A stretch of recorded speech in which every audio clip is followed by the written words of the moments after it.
Good morning guys. So it's Monday. Napakaganda ng weather ngayon for a quick breakfast ride.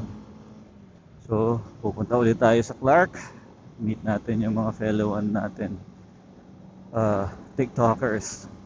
Si Gojo at saka si Mototech Vlogs. So medyo full gear tayo ngayon with kit. So may dala tayong pang flat tire, tire inflator, um, battery tender. So ready tayo, but we pray na sana walang aberya for today. So Lord, keep us safe or keep me safe, bring us to our destination and back home safely. Amen. Red bar on the fuel, so mukhang kailangan natin mag fill up. Dadaan muna tayo sa Shell gas station, 95 octane. So hopefully maluwag yung daan papuntang Marilao. It's 8:15 in the morning, so medyo rush hour. So magsa Skyway na tayo stage 3 para tumbok natin yung sa NLEX na.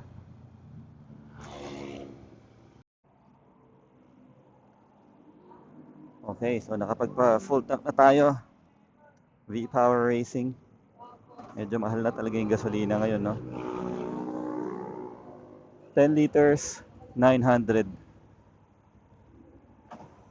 Alright, let's go. Sana wala talagang traffic. Medyo trick pang araw. Alright.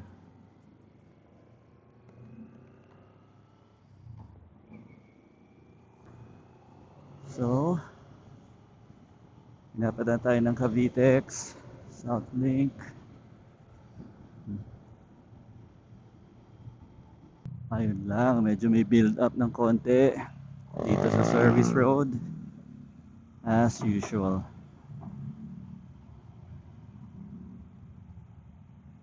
Medyo napakainit.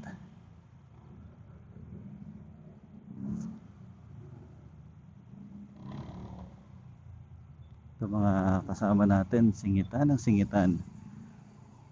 Ayaw mag-stick sa isang lane. Medyo lugi tayo sa singitan, medyo malapad yung dala natin as compared to their bikes. So no choice tayo, hindi tayo pwede mag-filter. Yan, tiis-tiis.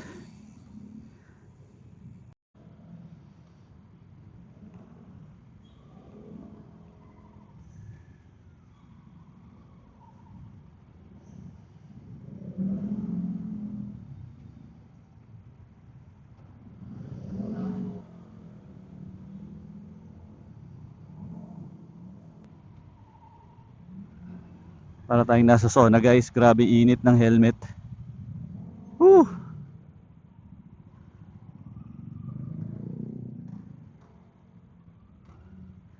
It's not moving. Fuck.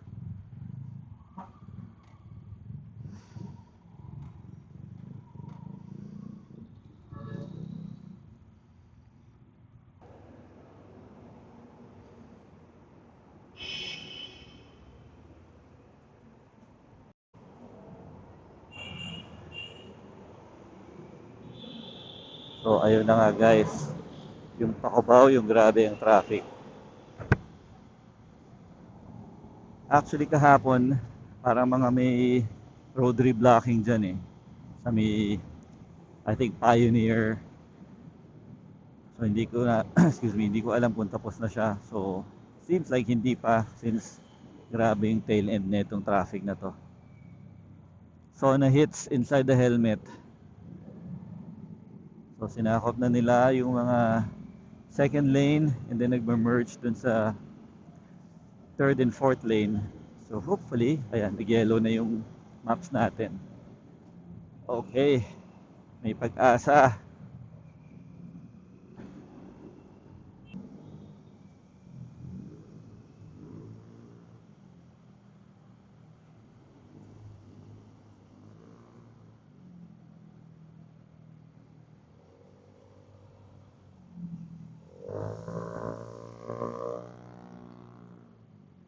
nila talagang dumikit. Di ko alam dito sa mga kamoting to. Siksik kung siksik. Diyos mio.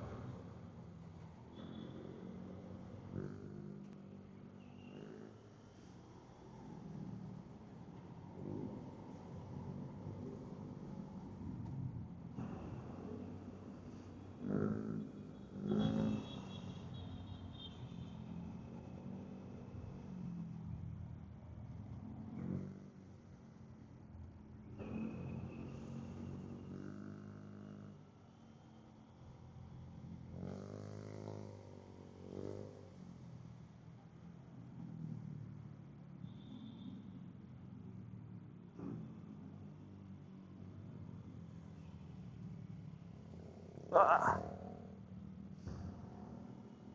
Alright. Very good. Skyway Stage 3. At last. Okay guys, toll booth aberya na naman. Pangalawa na siyang hindi binasa na straight. So they need to scan the RFID card. So sana basahin nyo sa atin. RFID cards, yes. So I think sa atin issue lang talaga yun sa north. Auto sweep is okay. So ano sa tingin nyo guys? Sulit ba yung unified RFID? Comment down below naman. Kasi I'm thinking of getting one. Pero nangihinayang pa din ako sa mga balance that you cannot transfer. Kasi sayang din yun.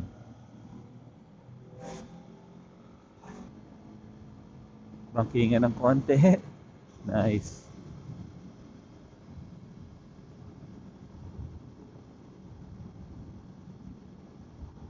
Ayun na, NLEX na tayo guys.